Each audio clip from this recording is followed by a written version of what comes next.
monde, j'espère que vous allez très bien. Bienvenue sur ma chaîne, c'est Eline. Aujourd'hui, on se retrouve encore dans cette playlist Ghosty Time pour 3 nouvelles histoires paranormales que je vais vous raconter. J'espère que ça va vous plaire et sans plus attarder, on va commencer de suite.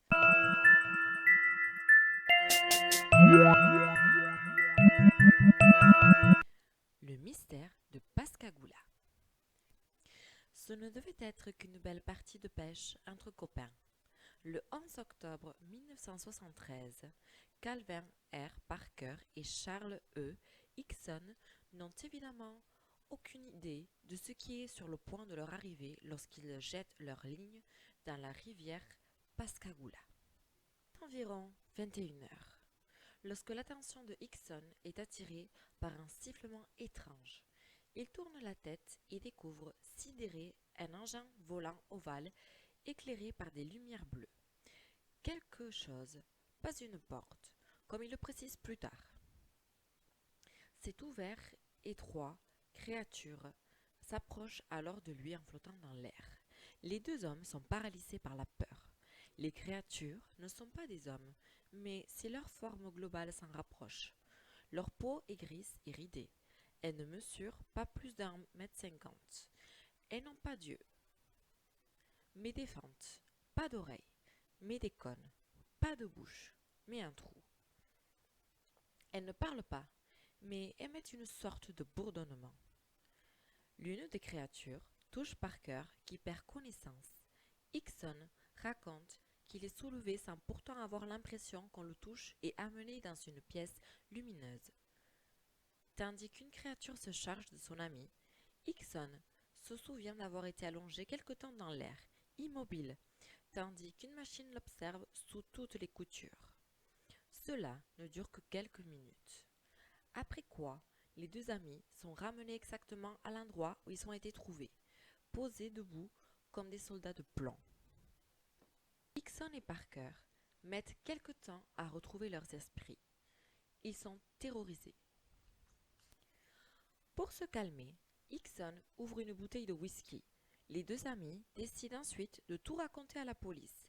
Ils sont interrogés par le shérif Fred Diamond, qui, comme on peut s'y attendre, ne sait que penser du témoignage hallucinant de ces pêcheurs.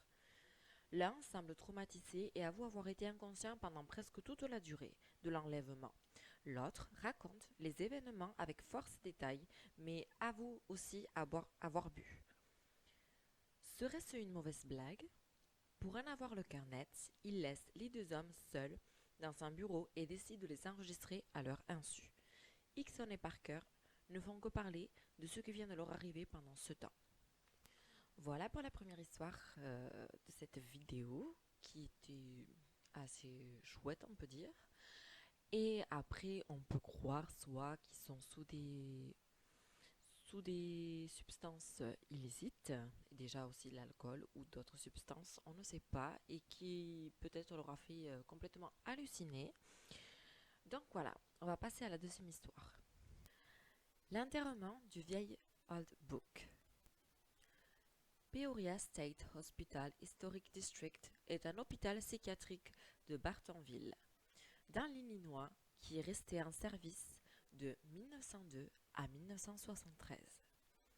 De nombreuses légendes sont associées à ce lieu, mais la plus saisissante est sans doute celle liée à la mort d'un patient célèbre surnommé Old Book. Cet homme, raconte-t-on, est à l'époque le fossoyeur de l'hôpital. Le cadavre en terre. Old Book a pour coutume de s'appuyer contre un vieil orme du cimetière et de pleurer le défunt. Quand vient son tour d'être enterré, tout l'hôpital est présent et l'émotion est palpable. Au moment de faire glisser le cercueil en terre, la foule retient son souffle. Le cercueil s'arrête dans sa chute et semble flotter dans l'air. Parmi les cris, on distingue une plainte désespérée. Contre l'orme plus loin, un homme plié en deux pleure toutes les larmes de son corps. C'est Old Book. On ordonne aussitôt l'ouverture du cercueil. Old Book ne peut être à deux endroits en même temps. Il est bien dans son cercueil. irrémédiablement mort. Les cieux se tournent de nouveau vers l'homme. Le vieil homme a disparu pour toujours, semble-t-il. Mais au fil des jours, l'arbre sur lequel avait coutume de pleurer le vieil homme se meurt. On décide d'abattre ce qu'il en reste. Malgré une appréhension certaine quant au fait de s'attaquer à cet arbre symbolique, les haches se lèvent en ce matin d'hiver.